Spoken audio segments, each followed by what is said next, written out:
So we're going to go ahead and wire our little clover.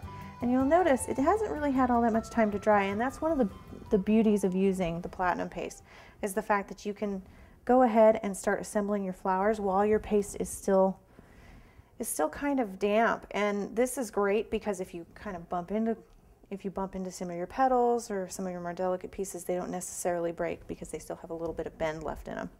So all I'm going to do is bend these. If I can't get in there with my fingers, I'm going to take my little pliers, bend these at a 90-degree angle. And it's just going to make it a little bit easier for me to get the wire in there without damaging anything. Or excuse me, the tape in there without damaging anything. Here we go, last one. Now you can actually cut your floral tape a little bit finer than this.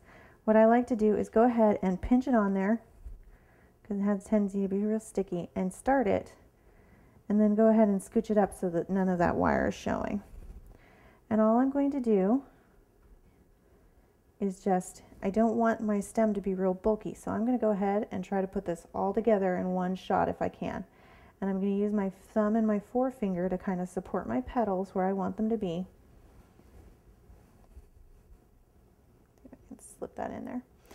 And things are going to move around. They're going to move around a little bit, but you don't really need to worry so much where the petal itself is. You need to worry about where its wire is. And as long as its wire is in the correct place, you can push the petal back later where you want it to be.